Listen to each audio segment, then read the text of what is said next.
Feel the neon pulse of the city as we navigate the high-stakes world of modern life and digital dreams. This is where high-tech visuals meet raw, ancient emotions in a burst of cinematic light. Click subscribe now and keep your finger on the pulse. The first thing I noticed when the cab pulled away wasn't the house at all.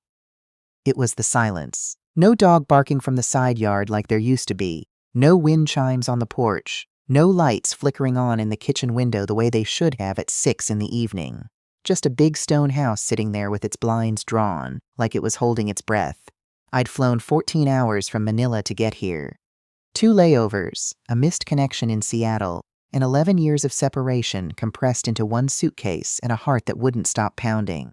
I stood at the bottom of the driveway for a long moment, just looking at the place I'd built for my son with my own 2 hands. Or rather, with my own 2 hands wrapped around mop handles and hotel linens for over a decade. I want to say something plain before I go any further, so nobody gets confused about who's talking. I spent 11 years overseas working as a domestic helper for a wealthy family in Manila, cooking, cleaning, raising somebody else's children while my own grew up 3,000 miles away in photographs and phone calls. Every cent I didn't need for food, I sent home. Every Christmas bonus, every extra shift, every dollar I could squeeze out of 80-hour weeks went into a bank account back in the States. That money built this house. 4 bedrooms, a wraparound porch, a kitchen with the marble countertops I used to circle in catalogs during my 1 day off a month. I bought it for my son when he turned 25. Signed it over free and clear, no strings, because I wanted him to have something I never had, a place that was just his, that nobody could ever take from him. I let myself in with the spare key I'd kept in a little velvet pouch for 11 years. The same key I told myself I'd never actually need, because my son would always answer the door himself. The smell hit me before anything else did. Bleach and something underneath it. Something sour, like a room that had been cleaned 1,000 times, but never actually gotten clean. I stepped into the front hall, and the first thing I saw was a woman on her knees in the kitchen doorway, scrubbing grout with a toothbrush like her life depended on it. She didn't look up. Her hair was thin and gray at the roots, even though she couldn't have been more than 40. Her sweatshirt hung off her shoulders the way clothes hang off a coat hanger, not a body. For one terrible second, I thought I'd walked into the wrong house, that some stranger had broken in and was squatting here while my son's was off somewhere living his life. Then she turned her head, and I recognized my daughter-in-law's eyes, even though everything else about her had been erased. "Renata," I said. "No, I won't use a name. Let me just say it the way I said it then, in my own head, before I even opened my mouth.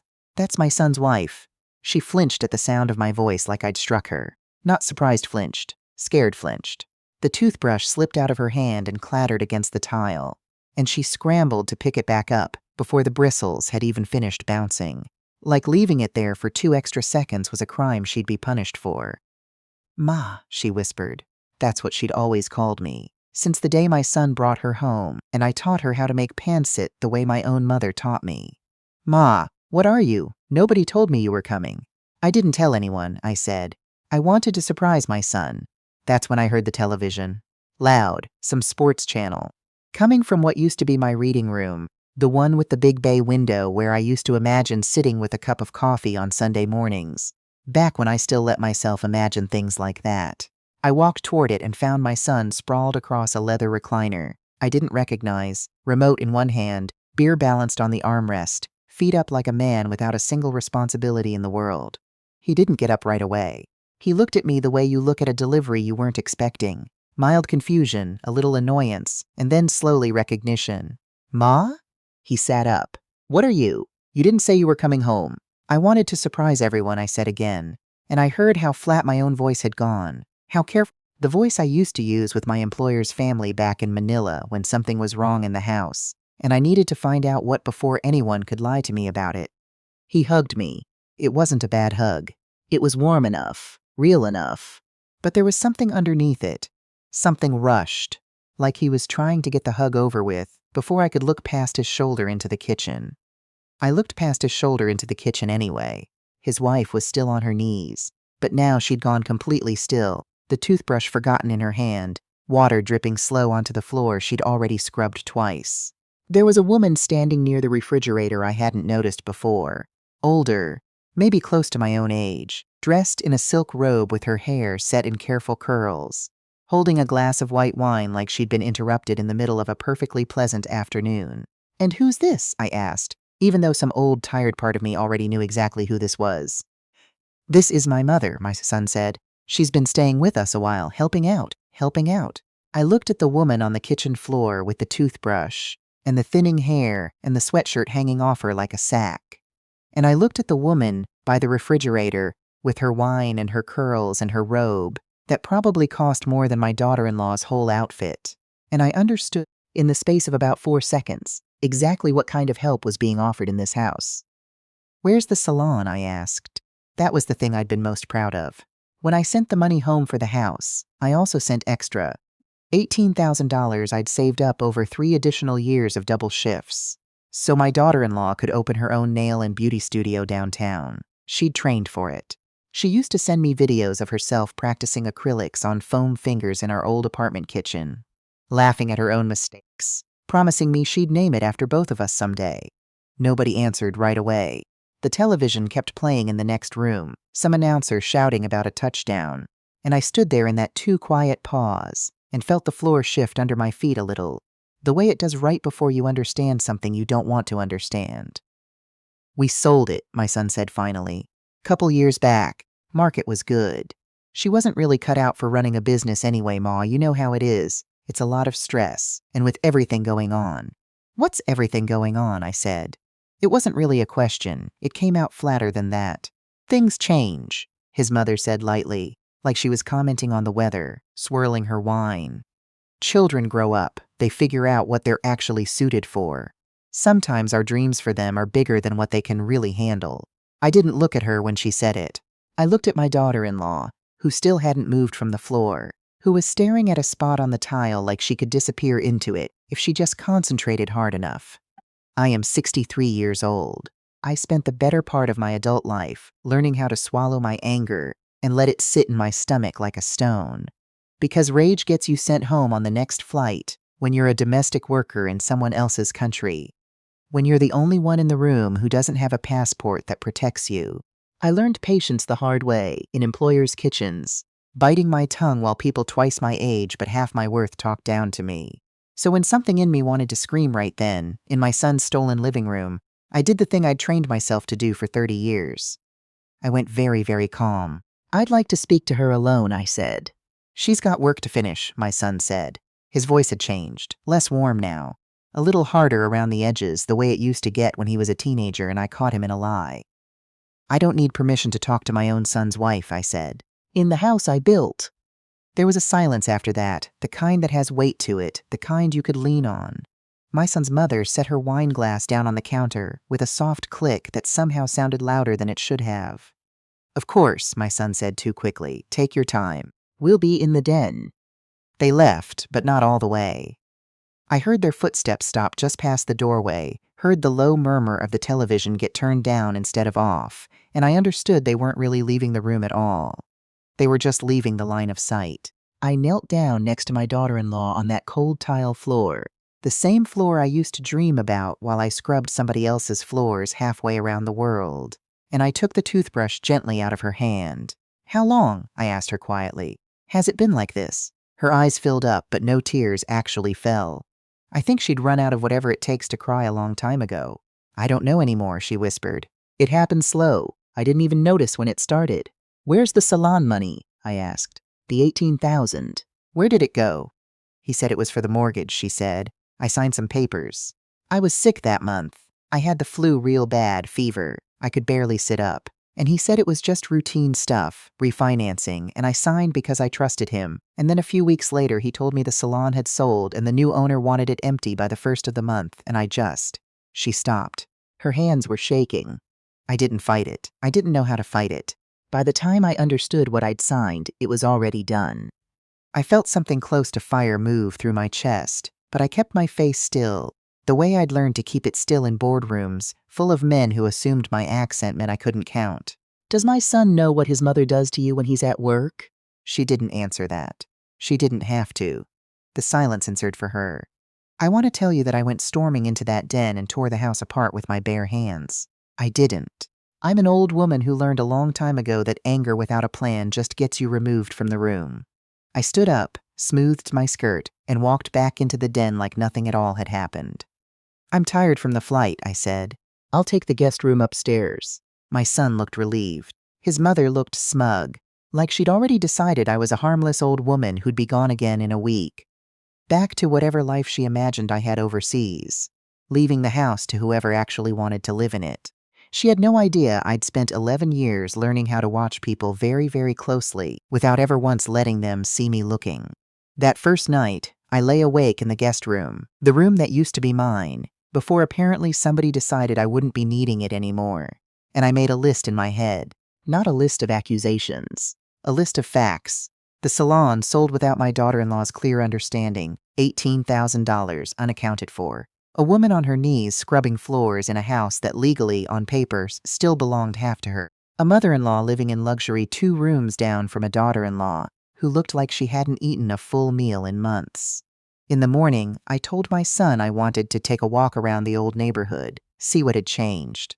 What I actually did was knock on 3 doors down the street, the houses I remembered from when I used to visit on my 2-week trips home, back when I could still afford the airfare. An elderly woman named Mrs. Calloway. No, I won't use that name either. Let me just say the neighbor. The one who used to wave at me from her porch every single morning when I'd walk past on my way to the bus stop years ago. She let me in for coffee and told me things I didn't want to hear but desperately needed to. I've seen things, she said, stirring her cup slowly, not quite meeting my eyes. I didn't know who to call. You don't want to interfere in a marriage, you know how it is. But I've got a camera on my porch, points right at your son's driveway. Caught some things I wish I hadn't. What things? I said. She got up without answering and came back with her tablet. Pulled up an app, scrolled back through weeks of footage until she found what she wanted to show me. There was my daughter-in-law, late one night, sitting on the front porch steps in the cold with no jacket, just sitting there in the dark for almost 2 hours while the lights stayed on inside. Another night, my son dragging her by the arm from the car into the house, her stumbling, him not slowing down for her. A third clip, the mother-in-law standing on the porch shouting something at her that the camera didn't pick up the audio for, but you didn't need audio to understand the shape of cruelty. I sat in that neighbor's kitchen and felt my hands go cold around my coffee cup. Will you send these to me? I asked. Everything you have. She looked at me for a long moment, and I think she was deciding whether I was the kind of woman who'd do something useful with this, or the kind who'd just go home and cry about it. Whatever she saw in my face, she nodded, and within the hour I had a folder of video files sitting in my email, dated and time-stamped, each one a small, ugly window into the life my daughter-in-law had been living, while I was 8,000 miles away, believing my money had bought her freedom instead of a cage. I didn't confront anyone that day. I went back to the house, smiled, made dinner with what was in the fridge, let my son's mother make her little comments about how interesting my cooking was, how different from what she was used to, and I tucked it all away. I'd learned that trick a long time ago, too.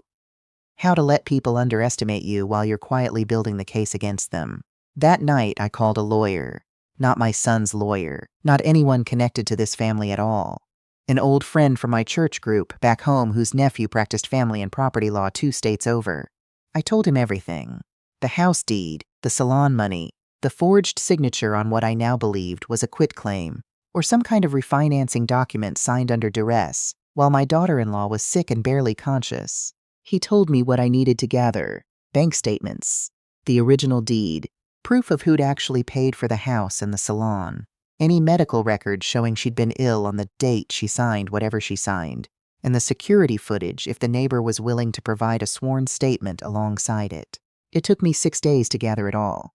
6 days of smiling at breakfast. 6 days of watching my son's mother sip her wine and talk about family obligations, like she had any idea what the word meant. 6 days of finding small, quiet moments alone with my daughter-in-law in the laundry room, or the garden where nobody could overhear us, getting her to slowly, carefully tell me the whole truth in pieces, like peeling tape off a wound 1 inch at a time so it doesn't tear the skin. She told me about the first year, when things were still mostly fine, when my son still looked at her the way he used to. She told me about the second year, when his mother moved in temporarily after a divorce and never left. She told me about how it started small, Comments about her cooking, her clothes, the way she kept the house, and how slowly, so slowly, she couldn't even point to the exact day it happened. She'd gone from being the woman who owned half this house to being the woman who cleaned it on her knees while the actual owners watched television. "Why didn't you call me?" I asked her one evening, the two of us shelling peas at the kitchen table after everyone else had gone to bed. "I didn't want to worry you," she said. "You worked so hard for this house. I thought if I told you it was falling apart, it would feel like I was throwing away everything you gave us." And he kept saying it would get better. And then he started. She stopped, swallowed. He started checking my phone, reading my messages before I could send them. "I tried calling you once, about a year ago, and he took the phone right out of my hand and said I was being dramatic, that I'd upset you for nothing." I believed him. I think some part of me wanted to believe him, because the alternative was admitting how bad it had gotten. I held her hand across that kitchen table, and I didn't say anything for a long moment, because there wasn't anything to say that wouldn't have come out as either rage or grief, and I needed neither of those things slowing me down right then. I needed to be clear-headed. I needed to be the woman who'd negotiated unpaid overtime out of stubborn employers, who'd stood in immigration offices and argued her own case in a language that wasn't her first one, who'd learned that the people who win aren't always the loudest in the room. They're the ones who showed up with the paperwork. On the 7th day, I asked my son to sit down with me in the kitchen. Just the two of us. I told him I wanted to talk about the deed, about updating some old paperwork now that I was back in the country for a while. It wasn't entirely a lie. I watched something flicker across his face. Not guilt, exactly, more like the calculation of a man trying to figure out how much I actually knew. "There's nothing to update, Ma," he said. "Everything's fine." "Is it?" I said, because I spoke to a lawyer this week about the salon, about a document signed back when your wife had the flu so bad she could barely hold a pen. His face changed completely then. The easy charm dropped away like a mask coming loose at the edges. And underneath it, I saw something I didn't recognize in my own son. Something cold and calculating that I don't know when it had grown there. Whether it had always been a small seed in him that I'd simply never watered, or whether his mother had planted it herself year after year, comment after comment, until it took root. "You don't understand the situation," he said. "Then explain it to me," I said. "Explain to me why my daughter-in-law is on her knees scrubbing floors in a 4-bedroom house with 2 healthy adults sitting on the couch. Explain to me where $18,000 went. Explain to me why there's a video of you dragging her into this house by the arm." I watched the blood drain out of his face. "What video?" "The neighbor's camera," I said. 3 weeks of footage. I have copies." He didn't say anything for a long time. Long enough that his mother, who must have been listening from the hallway the way I suspected she'd been listening to most of our conversations all week, finally came into the kitchen, robe pulled tight, face arranged into something like concern that didn't quite reach her eyes. "This is a family matter," she said. "I don't think it's appropriate for you to involve outsiders." "You are the outsider," I said, and I said it calmly, the way you'd state a fact about the weather. "I built this house. My money paid for that salon. And you have spent however long you've been living here teaching my son to treat his wife like staff instead of family. That makes this very much my business." "You can't prove anything," she said, but her voice had a crack in it now, a thin one, like ice starting to give. "I can," I said. "I have the deed showing the house was purchased and gifted free and clear, with my name on the original transfer. I have the salon's original ownership paperwork with my daughter-in-law's name as sole proprietor, and the loan documentation showing where the $18,000 came from, wired directly from my account. I have medical records confirming she had a fever of 103 the week she supposedly signed away her rights to that business. I have video footage, time-stamped, from a neighbor's security camera of my son physically dragging his wife into this house. And I have a lawyer who's already reviewed all of it and tells me we have more than enough to pursue this as financial coercion at minimum and likely fraud." The kitchen went very quiet. Even the refrigerator seemed to hum a little softer. My son sat down slowly at the table, put his head in his hands, and for one strange second I almost felt sorry for him. Almost saw the little boy I used to pack school lunches for at 5 in the morning before catching my bus to the airport. But then I thought about my daughter-in-law on her knees with a toothbrush, about the woman by the refrigerator sipping wine, while another human being scrubbed grout for her entertainment, and whatever softness I'd felt hardened right back up into something useful. I want her name back on that deed, I said. Sole ownership, not split with you. I want the salon money traced and repaid, with interest, out of whatever assets exist in this house. And I want your mother gone by the end of the week. You can't just— His mother started. I can, I said. It's my house. I never actually finalized the transfer the way you might think. I kept a clause when I gifted it. Every immigrant mother I know does the same thing, because we've all seen what happens when you give everything away and trust people not to take advantage. There's a reversion clause. If the property is ever used to defraud or endanger a family member, ownership reverts to me. My lawyer confirmed it's still enforceable. So no. You don't get to tell me what I can and can't do in this house. I built it. I can also unbuild it. I watched the color drain out of both their faces at the same time, like I'd pulled a single thread that unraveled something they thought was permanently stitched together. It didn't end quietly, of course. Nothing like this ever does. My son tried for about 2 more days to talk his way around it. Said I was overreacting. Said his wife was exaggerating. Said his mother had only ever tried to help. But the footage didn't lie, and the medical records didn't lie. And when the lawyer sent over a formal letter outlining what we had found and what we intended to pursue if things weren't made right immediately, something in the house finally cracked open all the way. His mother left first, 3 days later, dragging 2 suitcases to a cab, with her chin held high like she was the one who'd been wronged. My son stayed, mostly because the lawyer advised that walking away entirely would only strengthen the case against him. But the house felt different with her gone, lighter somehow, like a window had finally been cracked open after months of stale air. I won't pretend the marriage healed easily. There were nights I heard them arguing through the guest room walls. My son's voice rising and falling, my daughter-in-law's voice. Quieter now, but no longer silent, no longer just absorbing whatever was thrown at her. I'd lie there in the dark and think about how long it takes to undo years of someone learning to make themselves small, and how you can't just hand a person their dignity back like a misplaced coat. They have to find their own way back into it, piece. What I could do, I did. I had the lawyer redraw the deed so the house was solely in my daughter-in-law's name, with my son added back only as a tenant by agreement, not an owner, a structure my lawyer assured me would protect her no matter what happened between them going forward.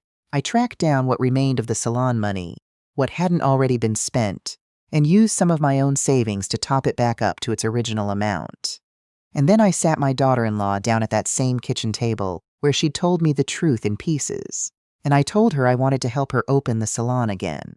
She cried then, finally, the tears she hadn't been able to find that first day on the kitchen floor. I don't even know if I remember how, she whispered. You will, I said. It comes back. The hands remember even when the heart's forgotten. It took 4 months. 4 months of paperwork, of finding a small storefront 2 towns over, of her practicing on foam fingers again in my kitchen the way she used to, laughing at her own mistakes a little more each week, the laugh getting fuller and less afraid each time. My son came around eventually, slowly, in the way people do when they finally understand they almost lost everything that mattered because they let cruelty move in and call itself family. He started showing up to help paint the new salon walls, started apologizing.